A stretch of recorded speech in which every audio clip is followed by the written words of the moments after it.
Part 1. I remember the bitter black coffee at Riverside Cafe that morning. 2 months ago, when I first heard about the so-called skin-peeling plague in Millbrook, the local newspaper lay scattered on the table, its pages soggy from the steam of my cold coffee. I took a deep drag from my burning cigarette, a really deep breath, then reread the headline for the third time. Seventh victim in a bizarre series of murders in Millbrook. Perpetrator commits suicide after flaying victim's face. 7 cases in 2 months, all with the same insane scenario.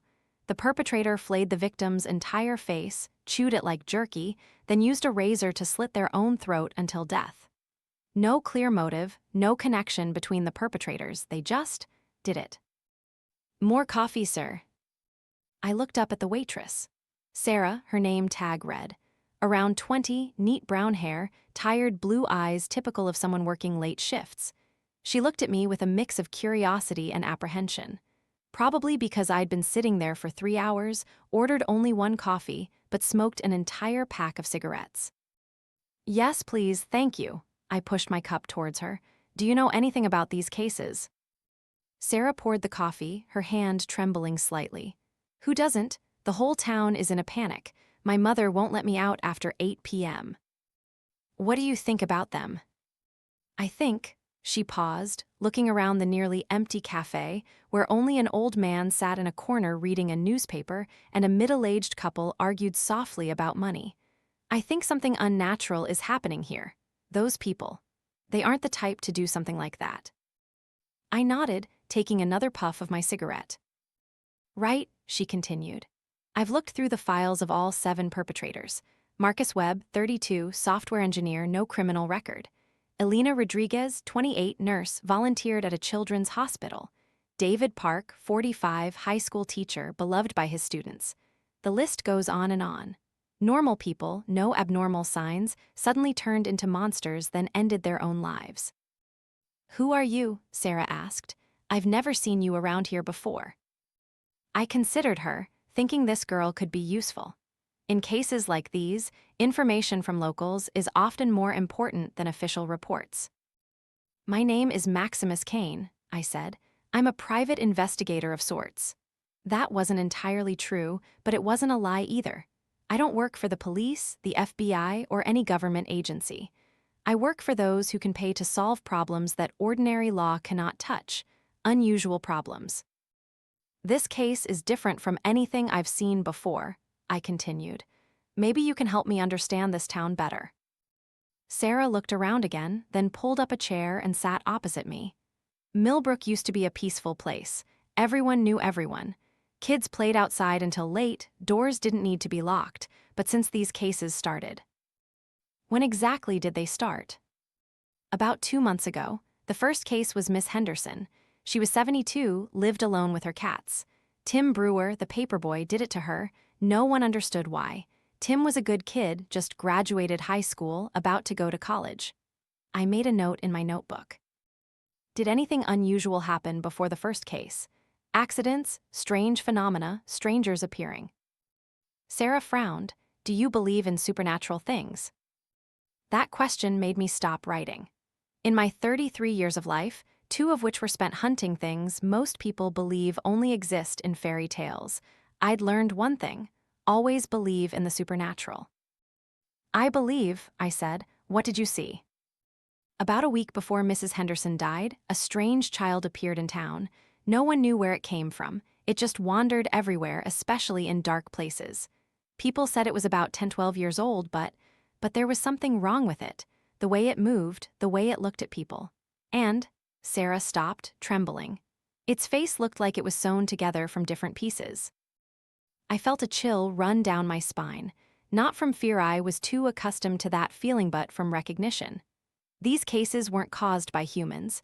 They were signs of something older, darker, more dangerous. Where is that child now? No one knows. After Mrs. Henderson's case, it disappeared. But Sarah looked at me, her eyes filled with terror. I think it's still here, still doing these things. I put out my cigarette, left $20 on the table, and stood up.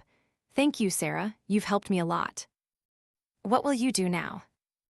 I looked out the window, where the afternoon sun was fading. Millbrook looked like any other small town in the Midwest. Old wooden houses, wide streets, lush trees, but I could feel something lurking beneath that normal facade.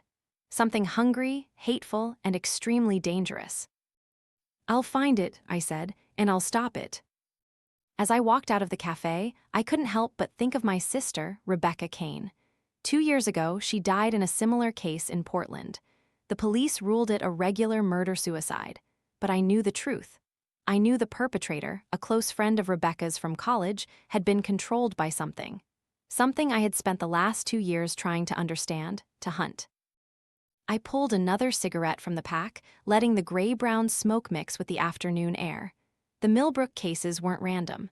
They bore the same mark, the same modus operandi, and I had a name for the culprit. A name I found in old books, whispers from surviving witnesses, secret reports buried in archives. Zipper Jaw. I didn't know exactly what it was.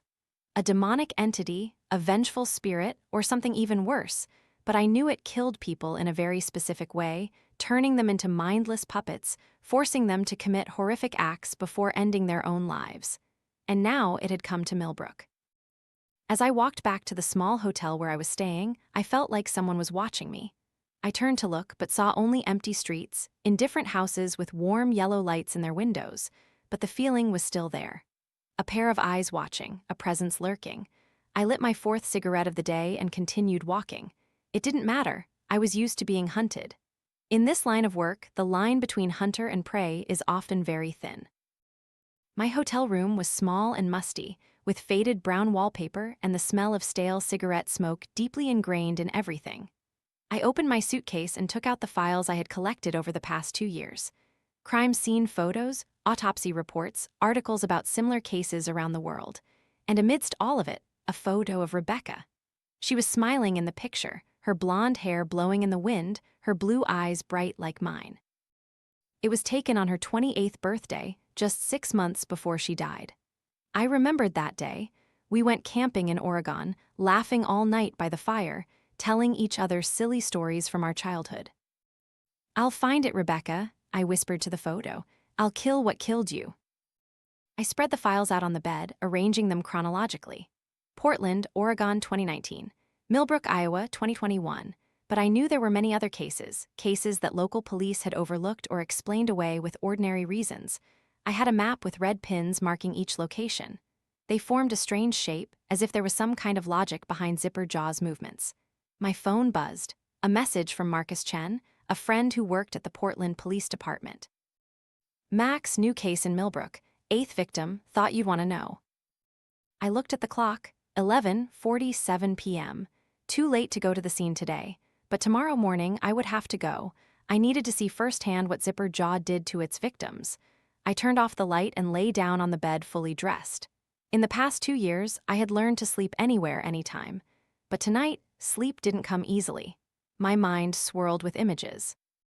Rebecca's face when I found her, the precise cuts on the perpetrator's necks, Sarah's terrified eyes when she spoke of the strange child. And somewhere, in the darkness outside the window, I could have sworn I heard a child's giggle. The scene of the 8th crime made me pause for a moment to regain my composure. I had seen many horrific sights in my hunting career, but what I witnessed in the 2-story blue house at 1247 Maple Street still made me swallow hard. Mr. Kane, Chief of Police Jim Morrison, a corpulent man with salt and pepper mustache, stood beside me, his face pale. "Are you all right?" I nodded, lighting my second cigarette of the morning. "Tell me what you know." Morrison wiped sweat from his forehead, despite the cool October weather. "The victim is Robert Cwell, 45, manager of the local bank branch. The perpetrator is..." He stopped, his voice trembling. "The perpetrator is his son, Jonah Cwell, 17. I looked around the living room. Blood had congealed into black pools on the beige carpet. On the walls, splatters of blood formed bizarre shapes, as if someone had used them to paint a lunatic's canvas. But the most horrifying thing was the brown leather armchair in the middle of the room where Robert Cwell had been sitting when his son did it. "What did Jonah do to his father?" I asked, though I already knew the answer. He flayed Mr. Cwell's entire face while he was still alive. We know because we found signs that Mr. Cwell tried to resist. Then Morrison swallowed. He ate it, piece by piece, as if it were normal food. I approached the chair. I could see the precise cuts on Robert Sewell's head, or rather, what was left of his head. The skin had been meticulously removed, exposing the flesh and bone underneath. His eyes were still intact, staring up at the ceiling with infinite horror. Where is Jonah now? St. Mary's Hospital. He tried to commit suicide like the other perpetrators. But, Morrison paused, but he failed. The razor only made a deep cut on his neck, but it didn't hit a major artery. Maybe his hand was shaking too much, or he shook his head. He passed out from blood loss and psychological shock. This was different. In all previous cases, the perpetrators had successfully committed suicide. Jonah Cwell was the first to survive after being controlled by Zipper Jaw. That could be the key I needed to understand how the monster worked. I need to see him, I said. Morrison shook his head. He's in critical condition. Doctors aren't allowing anyone to visit except family. Does he have any other family? His mother died 2 years ago. According to official records, it was lung cancer. But, Morrison stopped, hesitating. There were rumors that something wasn't right about her death. Jonah once accused his father, but there was no evidence. No siblings. Mr. Cwell was his only remaining relative. I put out my cigarette, grinding it under my heel. Then no one has the right to refuse me access to him. Morrison frowned. Agent Kane, I allowed you access to the scene because of a high-level request regarding cases with unusual elements, but I cannot allow you to interrogate a suspect without. I understand, I interrupted, but he is the key to stopping these murders. Do you want a 10th victim? The FBI is tracking a chain of similar cases nationwide. Chief Morrison looked around the bloody room, his face paler. All right, but I'll have to go with you. No need, I said. I just need to observe him. St. Mary's Hospital was an old red brick building with long corridors and a heavy smell of disinfectant. I was accustomed to this smell. The smell of suffering, death, and broken hopes. It reminded me of Rebecca's last days when she lay in a hospital room similar to this one, severely traumatized before she died. The night nurse was a middle-aged woman named Margaret, with tightly pulled back gray hair and tired eyes. She looked at me suspiciously as I approached the reception desk.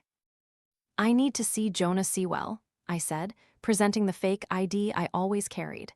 I'm a private investigator hired by the insurance company. Margaret looked at the card, then at me. He's asleep. The doctor said he needs rest. I just need to look at him, not wake him. She hesitated for a moment, then nodded. Room 312, but you only have 5 minutes. I took the elevator to the 3rd floor, my heart beating faster than usual. This wasn't from fear. I had abandoned that feeling years ago, but from anticipation. For the first time in 2 years, I had the chance to directly face someone who had survived an encounter with Zipper Jaw. Room 312 was at the end of the corridor. I looked through the small window before entering. Jonah Cwell lay on the hospital bed, surrounded by medical equipment, a ventilator, a heart rate monitor, and another machine I didn't recognize. He looked very young, too young to bear the weight of what had happened. I opened the door and stepped in. The sound of the machines created a monotonous symphony interspersed with Jonah's ragged breathing. I moved closer, observing his face. Jonah had the typical features of a Midwestern boy: short brown hair, high cheekbones, clear blue eyes, straight teeth, once braced. But there was something different about him. Small lines around his eyes, as if he had witnessed too much for his age, and on his neck, thick bandages covered the self-inflicted cut.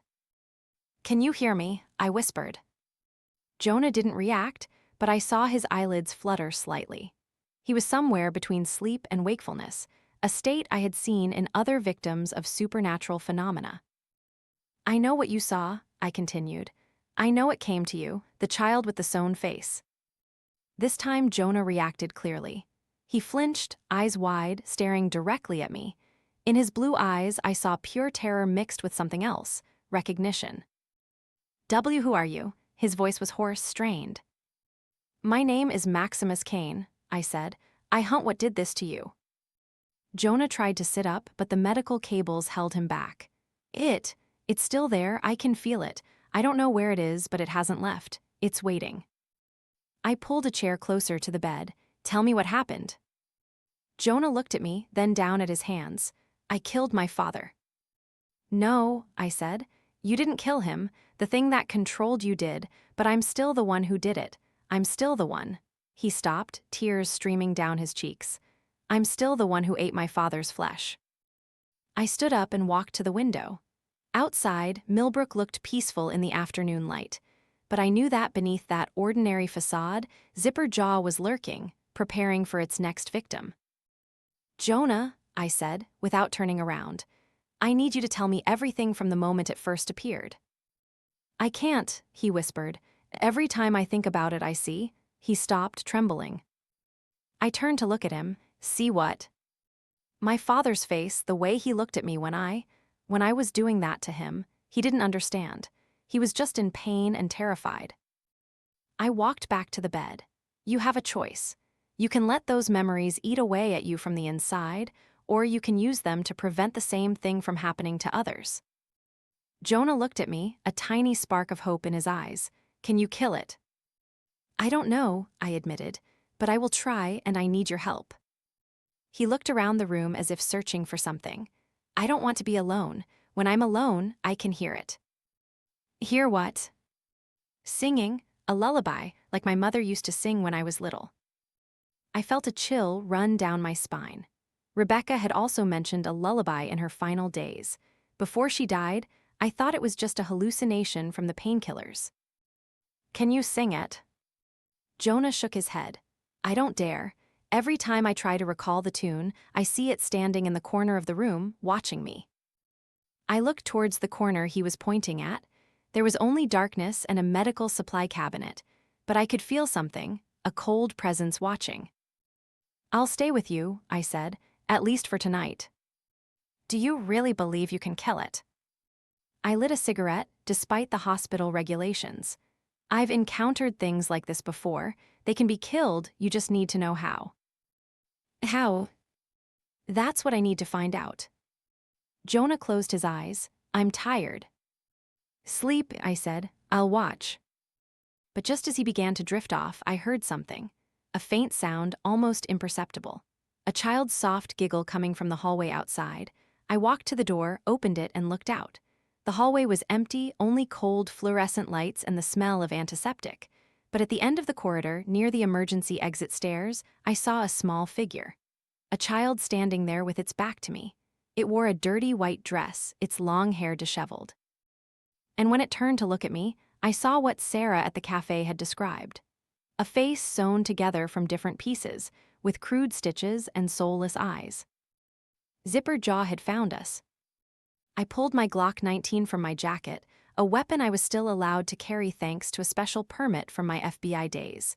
But as I aimed, the child vanished, leaving only a lingering giggle echoing in the empty hallway. I returned to the room and locked the door. Jonah was awake, looking at me with terrified eyes. It came, he whispered. I know, I said, checking my magazine, and this time I'll be ready. Part 2. The interrogation room at the Millbrook police station was exactly like something out of countless Hollywood movies. 4 pale gray walls, an old metal table, 2 plastic chairs, and a large one-way mirror dominating the west wall. This was one of the rooms on the first floor of the building, converted from an old office into a temporary interrogation area. Cold fluorescent lights from the ceiling cast sharp shadows, making everything look more sickly than usual. The smell of disinfectant mixed with cold sweat and despair permeated every crack in the walls. I sat opposite Jonah Cwell, observing him through the smoke of my 3rd cigarette of the morning. He had been discharged early that morning at my special request. A few phone calls and some leverage had convinced the doctors that Jonah needed special protection from the press and the curious. Jonah sat motionless on the plastic chair, his hands cuffed with high-grade, leather-padded handcuffs. Not because I feared he would attack me, but because I needed to ensure he couldn't harm himself if Zipper Jaw decided to control him again. The white bandage on his neck had been replaced, but I could still see blood seeping through. My name is Maximus Kane, I began, opening the thick file on the table, but in these circumstances, you can call me your interrogator. I took out a pale yellow sheet of paper with the logo of an organization most people had never heard of, the ALICE Organization Anti-Anomalous Phenomena Department. At the top of the page, Form 3A, Report of Contact with Unidentified Entity. Officially, I continued, this conversation is being recorded and will be stored in a secure data archive. Unofficially, I might be the only person who can save you from death or worse. Jonah, for the first time in 2 hours, spoke. Who do you work for? I flicked my ash into the small aluminum ashtray. People who care about keeping the world from being destroyed by things most people think only exist in fairy tales. I don't understand. You will. I pulled out another cigarette. Although I knew smoking in an interrogation room was against regulations, I had certain privileges. And besides, I needed the nicotine to stay calm. First, I need you to understand that I'm dying.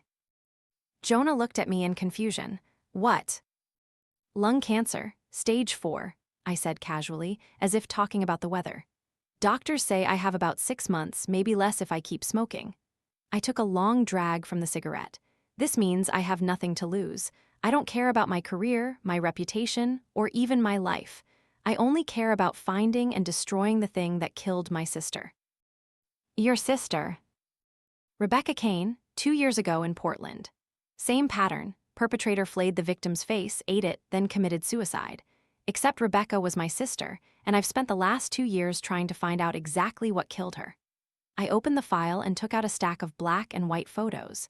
Images from crime scenes in Portland, Millbrook, and other places, all with the same characteristics. Victims with no faces, perpetrators lying in pools of blood with their throats slit. This is what I call its signature, I said. It doesn't kill randomly. It chooses people with strong emotional ties to the victim, parents, children, siblings, lovers. It wants the pain of killing their dearest, loved one to be the last thing they experience before death. Jonah looked down at the photos, his face pale. Why are you showing me these? Because you need to understand that you're not the first victim, and you won't be the last, unless we do something. I stood up and walked to the one-way mirror. On the other side, I knew Chief Morrison was watching, probably with a few other officers. They thought they were witnessing a normal interrogation about a family murder. They had no idea what was really happening. Jonah, I said without turning around, I need you to tell me about the child. I heard the plastic chair creak as he shifted. Which child? The child with the sewn face, the one who came to you before you killed your father. A long silence. I counted in my head, 1, 2, 3, 4, before turning back to look at Jonah. His face was white, and I could see sweat starting to bead on his forehead. I don't know what you're talking about. Liar, I said, calmly returning to my seat. You saw it. It talked to you. It showed you something about your father, something that made you believe he deserved to die. Jonah shook his head violently. No, I just went crazy. I couldn't control myself. Zipper jaw. The name slipped from my mouth before I could think, and immediately the strangest thing happened. Jonah flinched as if electrocuted, looking at me with wide eyes. But stranger still was what happened to the paper in front of me. I had written the name, Zipper Jaw, in the top right corner of Form 3A, but now the letters were fading, as if someone was erasing them. Within 5 seconds, the name had completely disappeared, leaving only a faint smudge on the paper. Did you see that? I asked Jonah, my voice more strained than usual. Jonah looked down at the paper, then back at me. The name, it disappeared. It doesn't want its name to be permanently recorded. It has the power to erase its own name from all records, papers, computers, but words spoken. Words will fade over time, so it can't control them. I took a deep drag from my cigarette. This means it's very close to us. Jonah began to tremble. Can it hear us? Maybe, but that doesn't matter. What matters is that you tell me everything you remember about your encounter with it. I can't. Every time I try to remember, I see. I see what? My father's face, the way he looked at me when I was. He stopped, tears streaming down his cheeks. I can smell the blood. I can taste it. Enough, I interrupted. I understand, but you have to get past that. Those memories aren't yours. There's something it put in your head. I crushed my cigarette in the ashtray, ashes scattering across the cold metal surface. Jonah, I'll tell you something about my sister. Rebecca was a good person. She volunteered at a women's shelter, helped the homeless, cared for stray cats. She never harmed anyone in her life. I paused, looking down at my hands. They were trembling slightly, maybe from the nicotine, maybe from emotion. But her best friend, Sarah Chen, flayed her face while she was still alive, ate it piece by piece, then slit her own throat until she died. And when I found the scene, I knew Rebecca had tried to talk to Sarah until the very last moment. She didn't run away. She tried to save her friend, even as that friend was killing her. Jonah looked up at me. Why are you telling me this? Because I want you to understand that I know you're not a monster. You're a victim. But now you have a chance to be something else. You can be the one to help me destroy the thing that turned you into a killer. I opened the desk drawer and took out a small black notebook. It was the journal I had kept for the past 2 years. All the information I had on similar cases, behavioral patterns, and theories about the entity's nature. I've been studying it for 2 years, I said. Ever since my sister died, I know it moves in a certain pattern. I know how it chooses its victims, and I think I know how to destroy it. How? First, I need to understand why you survived. All the other perpetrators successfully committed suicide. Why did you fail?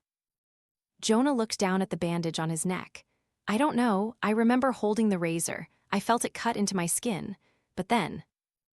Then what? Then I heard singing. A lullaby, like my mother used to sing when I was little. I was startled, my eyes wide. What was the song like? Jonah closed his eyes as if trying to remember. Then he began to sing in a trembling voice. Sleep, my dear child. Mother is here. The nightmares will fly far, far away. Mother will protect you from the shadows until the sunrise. As he sang, I felt like someone was walking over my grave. That was exactly the lullaby Rebecca used to sing to me when we were children. The song our mother had taught her. Stop, I said, my voice hoarse. Jonah opened his eyes. Is something wrong, Mr. Kane? Before I could answer, the fluorescent lights above us began to flicker 1, 2, 3 times, then went out completely. The room plunged into darkness, with only faint light from the hallway outside seeping through the crack under the door. And in that darkness, I heard a child's giggle. It's here, Jonah whispered, his voice filled with terror.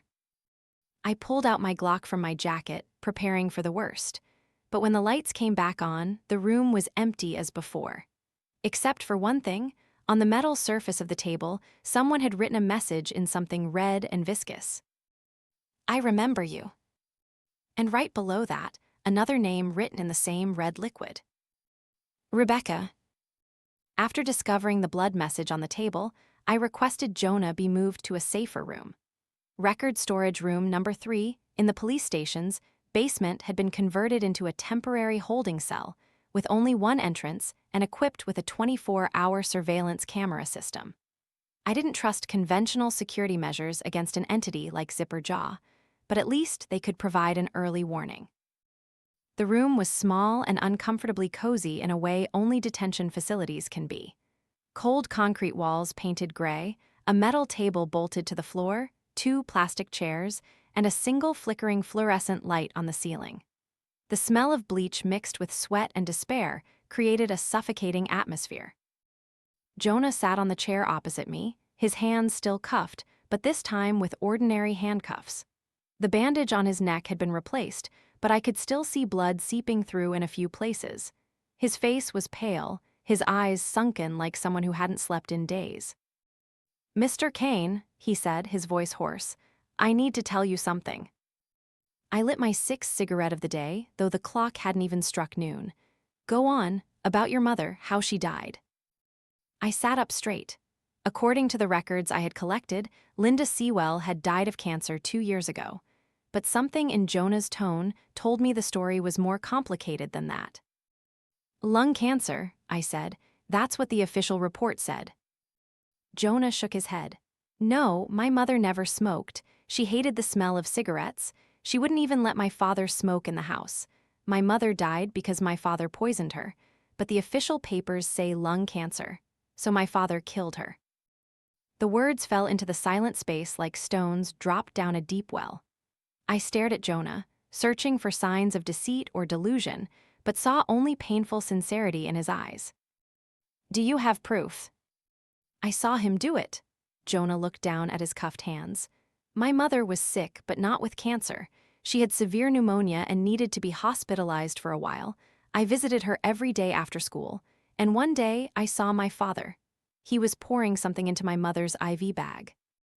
I took a deep drag from my cigarette. Did you tell anyone?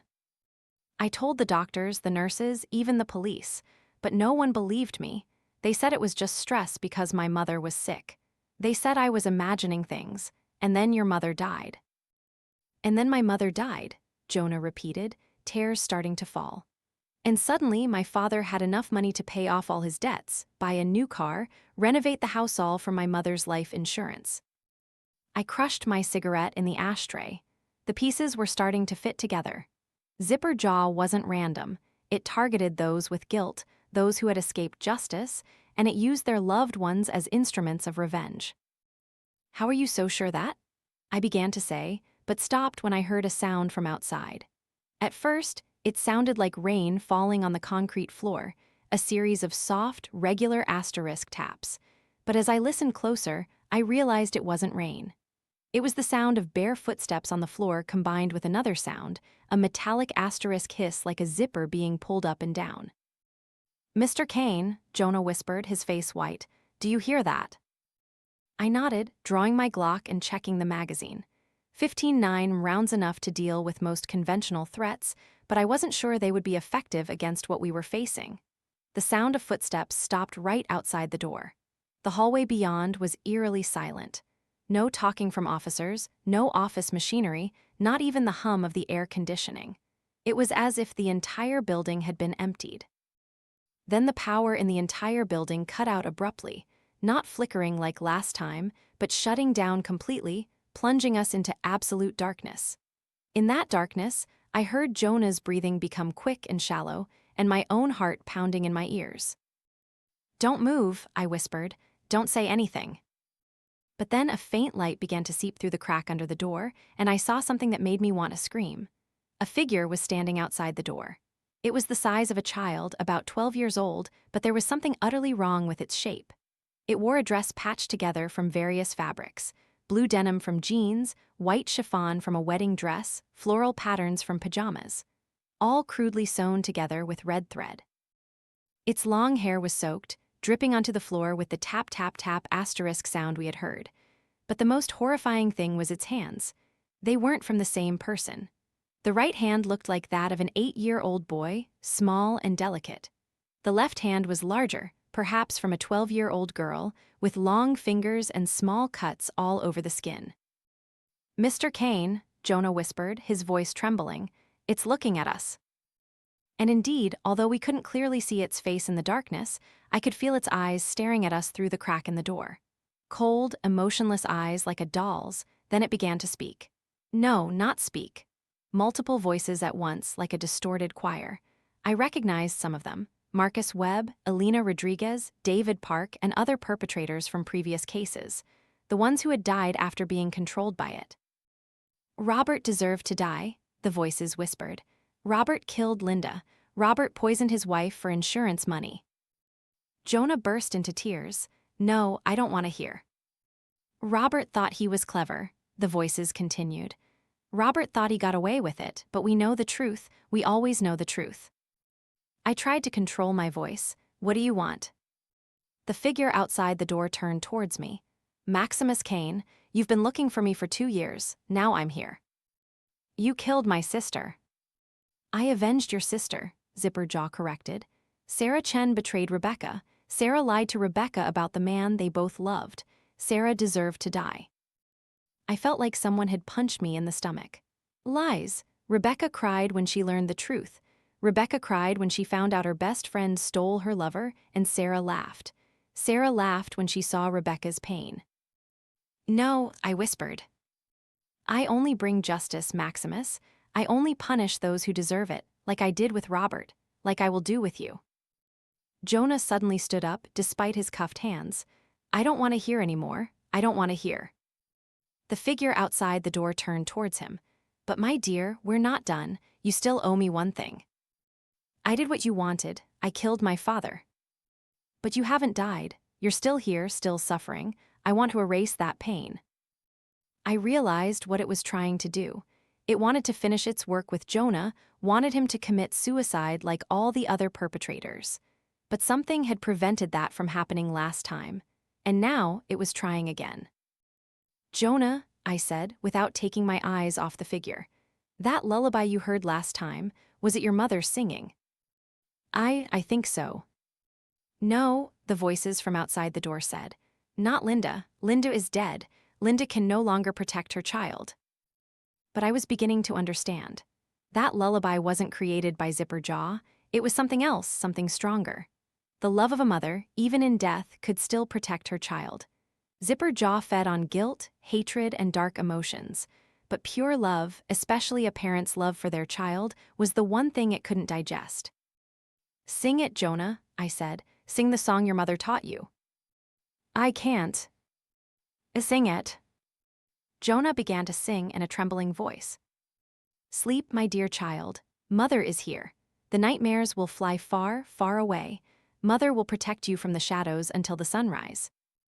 Immediately, the figure outside the door began to writhe. The voices turned into angry screams. Stop, stop now. But Jonah continued. Mother will protect you from the shadows until the sunrise. The metallic sound, the hiss of the zipper, grew louder and more frantic. And suddenly, I understood the name Zipper Jaw.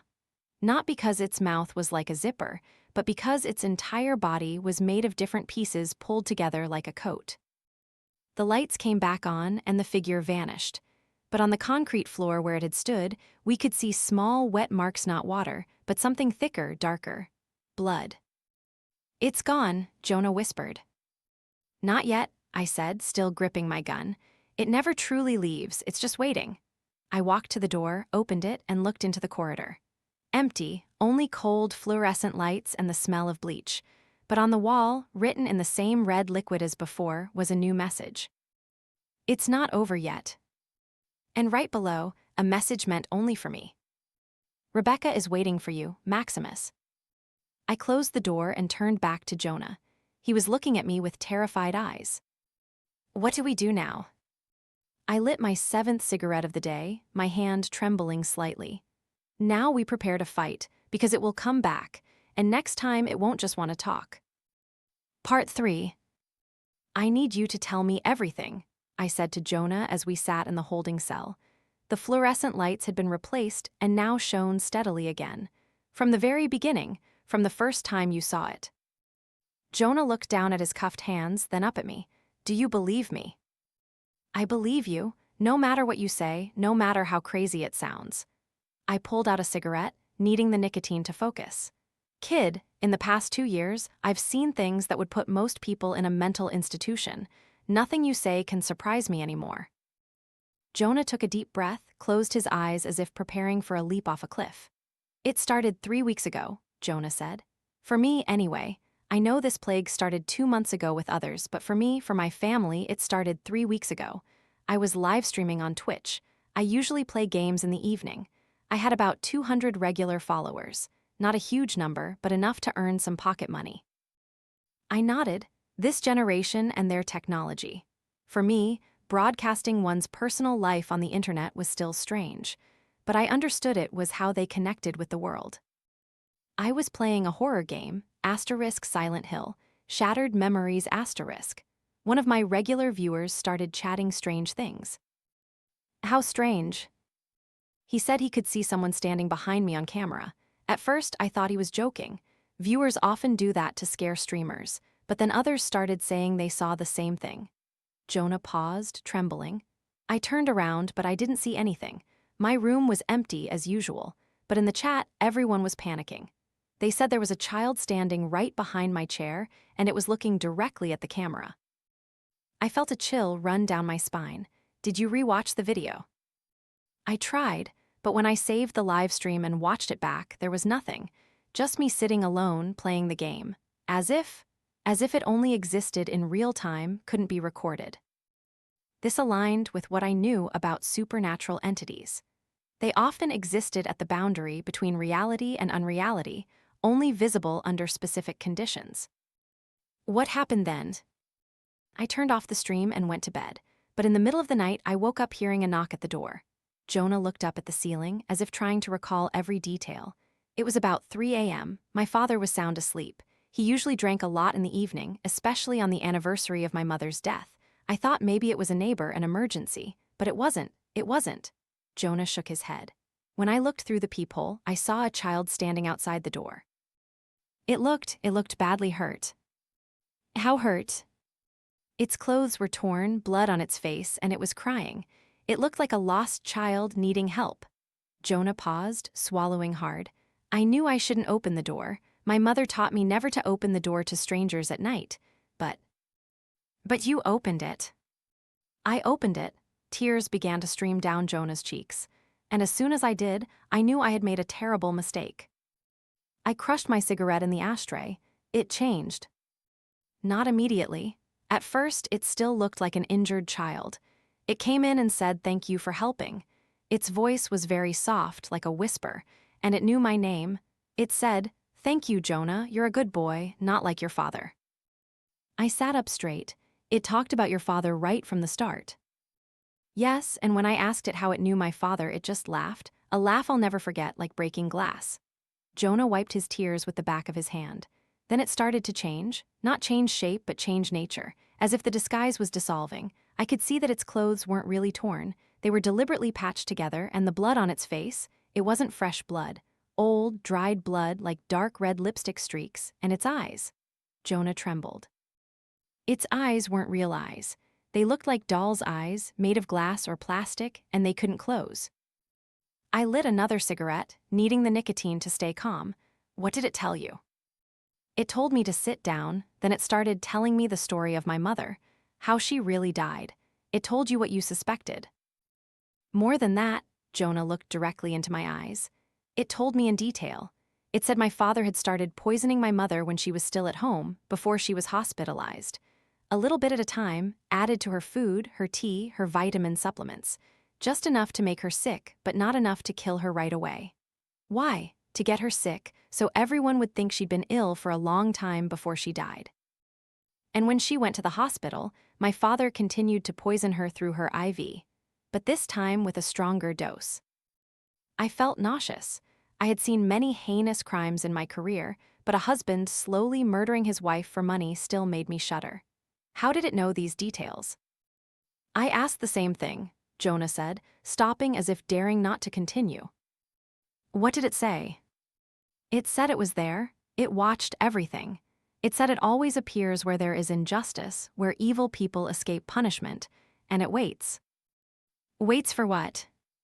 Waits for someone who loves the victim enough to become an instrument of revenge. I understood now. Zipper Jaw preyed on the guilty. It used their loved ones, turning them into involuntary killers. This not only punished the guilty, but also destroyed their loved ones. After it finished telling the story, what did it do? It stood up and walked towards the stairs. I thought it was going to leave, but then it turned back to look at me and said, "Do you want to see proof, Jonah? Do you want to?" Did you follow it? Jonah nodded, tears flowing more freely. I followed it upstairs to my parents' bedroom. My father was sound asleep in bed, mouth agape, smelling heavily of alcohol, and it pointed to my father's closet. It said, "Look in the bottom left drawer." I opened it and found a small box hidden behind old shirts. In the box, there was a label-less bottle of medicine, almost empty, and a notebook. Jonah trembled. In that notebook, my father had documented everything. The dosage of the poison, the timing, my mother's reactions. Like a scientific journal about killing his wife. Anger surged within me. Robert Sewell wasn't just a murderer. He was a psychopath who enjoyed the process of killing his wife. Did you give that evidence to the police?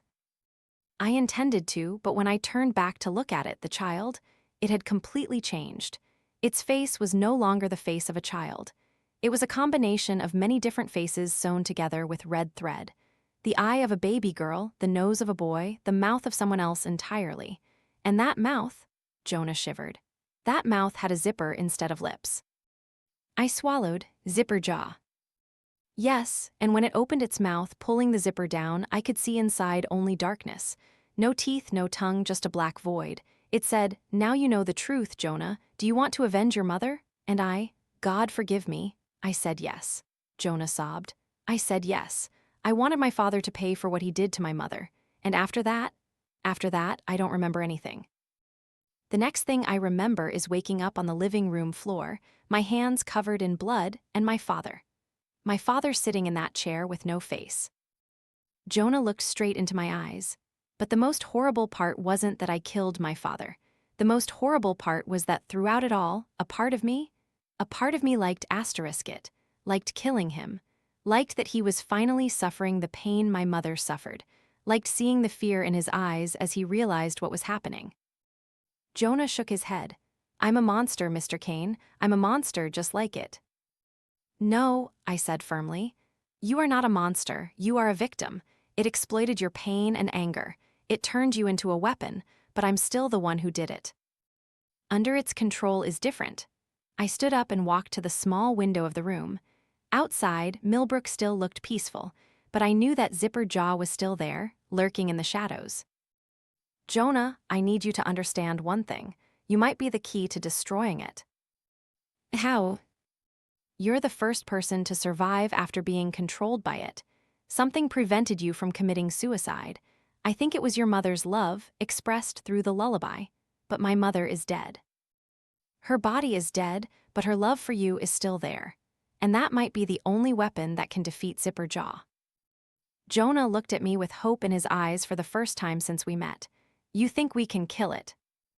"I don't know," I admitted, "but I know we have to try, because if we don't, it will continue to kill people, and next time, no one might survive to tell the story."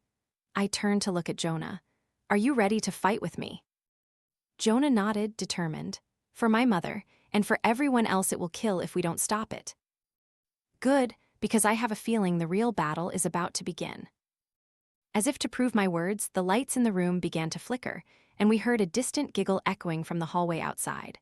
The clock on the wall read 11:47 p.m. when the melody began to play. At first, it was just a faint sound, almost imperceptible, like the wind whistling through cracks in the door or an air conditioner operating upstairs. But as I listened closer, I realized it was a melody. A lullaby, sung in a gentle, haunting female voice. "Mr. Kane," Jonah whispered, his face white, "do you hear that?" I nodded, feeling the familiar chill run down my spine. That song, I know that song.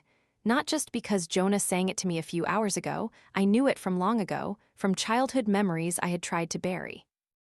"Sleep, my dear child. Mother is here. The nightmares will fly far, far away. Mother will protect you from the shadows until the sunrise."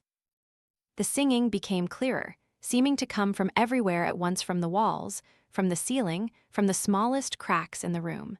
And I recognized the voice. "Rebecca," I whispered, my hand trembling as I drew my Glock. "No, not you." But the singing continued, sweet and warm, as I remembered from childhood. When Rebecca used to sing to me on nights, I had nightmares after our parents died in a car accident. "My love, don't be afraid, I'm here. I won't leave. The monsters in the dark can't touch you." "That's not my sister," I said louder, but my voice trembled. "That's it, it's pretending to be my sister." Jonah looked at me with worried eyes. "Mr. Kane, are you all right?" I wasn't all right. I felt like I was drowning in an ocean of memories. Rebecca at 20, when she officially became my guardian after I turned 14. Rebecca sitting by my bed on nights I had a high fever, singing this lullaby until I fell asleep. Rebecca sewing old dolls we found in thrift stores, using the small purple scissors she always carried. The purple scissors. Suddenly, another memory flooded back. Rebecca sitting on the living room floor, surrounded by fabric scraps and thread. She was sewing a torn doll, using the small purple scissors to cut pieces of fabric into the desired shape. Her face was focused, her hands moving with the precision of a skilled artisan. "Max," she said, noticing I was watching, "do you know why I like sewing old dolls?" I shook my head. I was 14 then and didn't care about my sister's hobbies. "Because they were once loved," she said, holding up the doll. "Look at it. This doll is torn in many places, missing an eye, hair messy. but someone loved it enough to hug it to play with it until it broke, and now I'm giving it a second chance.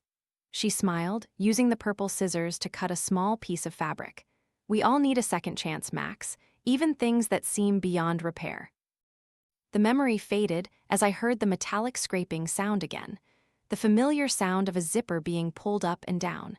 The sound came from outside the door, in the hallway. "It's here," Jonah whispered. The fluorescent lights above us began to flicker 1, 2, 3 times, then went out completely.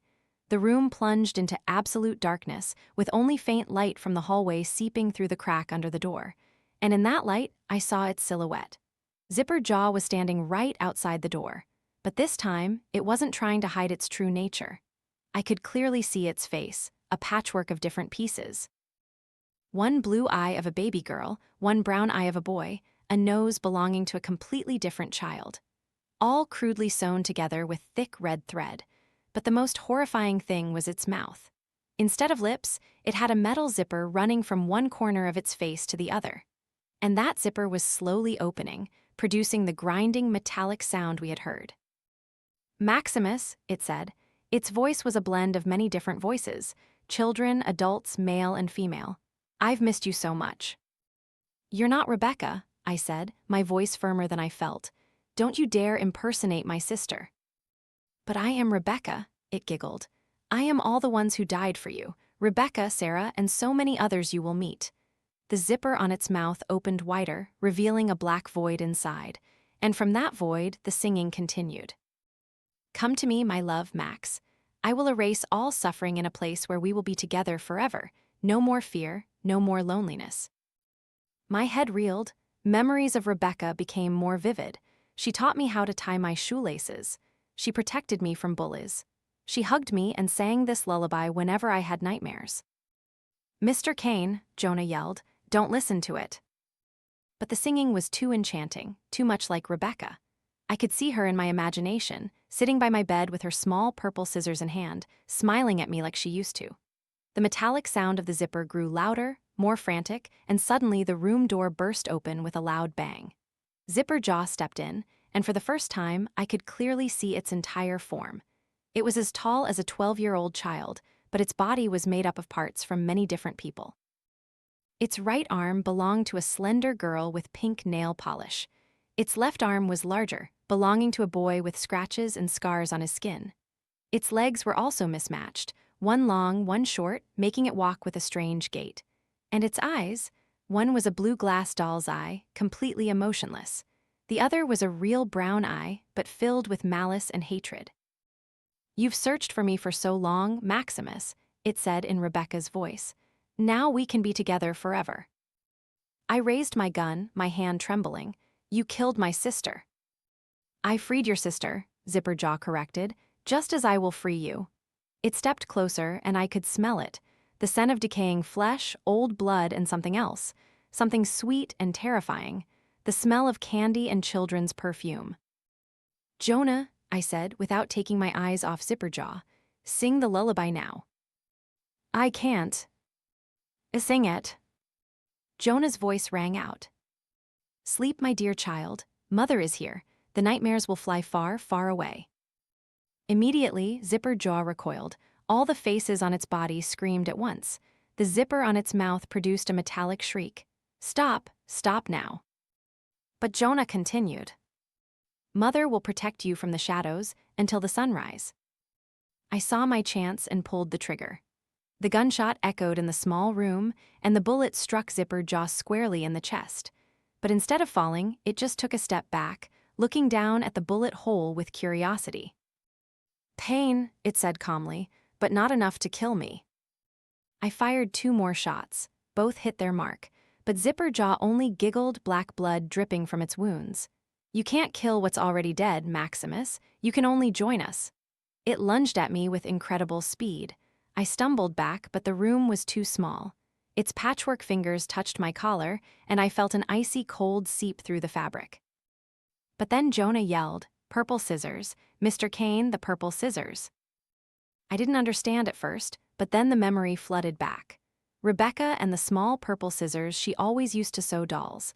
She once told me it was her lucky charm, the only thing left from our mother. I fumbled in my jacket pocket and felt it there. The small purple scissors I had carried for 2 years since finding it at the scene of Rebecca's death. I had kept it as a memento, never thinking it could be useful. With a swift movement, I pulled out the scissors and plunged them into Zipper Jaw's head, right at the seam between the patchwork pieces of its face. Its scream didn't come from its mouth, but from its entire body. The metallic sound of the zipper became a piercing shriek, and its entire form began to shake.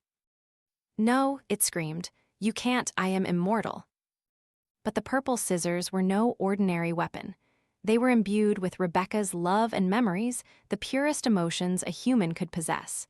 Zipper Jaw fed on guilt and hatred, but it could not withstand pure love. The scissors were working. The stitches on Zipper Jaw's face began to unravel, the patchwork pieces separating. "Jonah," I yelled, "keep singing."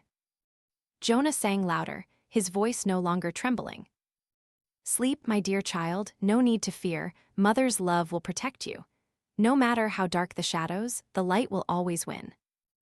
Zipper Jaw shrieked one last time, then its entire body disintegrated.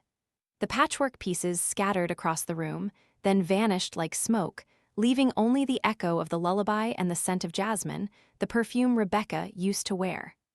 The fluorescent lights flickered back on, and the room returned to normal. I collapsed into the chair, still gripping the purple scissors. "It's dead?" Jonah asked. I looked around the room. No trace of Zipper Jaw, no black blood, no debris, not even the smell of decay. Only me lying on the floor with the scissors in my chest, and Jonah sitting on the chair with tears in his eyes. "Are you okay?" he asked. I tried to smile. "I'm dying, Jonah, but for the first time in 2 years, I feel complete." "Don't die," he cried. "Please don't die, you saved me, you saved all of us." "No," I said, my voice growing weaker. "You saved us, your mother's lullaby. That's what truly destroyed it." I looked up at the ceiling, feeling darkness creep into my vision. But it wasn't the scary darkness from before, it was a peaceful, friendly darkness. "Jonah," I whispered, "live a good life, don't let what happened define you. You're a good person, and your mother would always be proud of you." "Mr. Kane." "Call me Max." I gave a weak smile. "And thank you for helping me find Rebecca." As I closed my eyes for the last time, I heard gentle singing, not from Jonah, but from somewhere far away, warm. Rebecca was singing the lullaby to me, as she had so many years ago. And this time, I wasn't afraid anymore. I was home. Part 4. The white light of the fluorescent lamps shone down on the hospital room, casting sharp shadows on the pale blue walls. I leaned back in the hard plastic chair, watching Jonah lie motionless on the hospital bed, IV lines connected all over his body. I pulled the last cigarette from my pack of Marlboros, my hand trembling uncontrollably. Not from fear I was used to that feeling, but from utter physical and mental exhaustion. It had been 3 days since that night, 3 days since I died. At least I thought I had died. I looked down at my chest where the purple scissors had pierced my heart. There was no wound, no scar, no trace whatsoever that I had ever been stabbed, as if everything had just been a horrific dream. But I remembered every detail clearly. I remembered the cold metal cutting through my skin, through my ribs, directly into my heart. I remembered the taste of blood in my mouth, the feeling of life leaving my body. I remembered Rebecca's face dissolving into light and her final lullaby. So why was I still here? The doctors said they found us in the holding cell the next morning. I was unconscious, leaning against the chair with strange wounds on my chest. As if I had been stabbed, but the wounds were almost completely healed in an anomalous way. Jonah lay on the floor with his old neck wound torn open, but it too was healing inexplicably.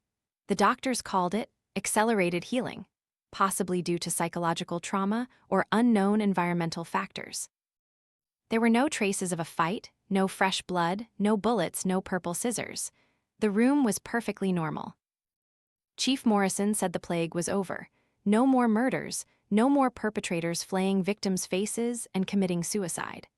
The Robert Sewell case was classified by the FBI as a mass psychological phenomenon and closed with a high level of security. Millbrook returned to normal as if nothing had ever happened.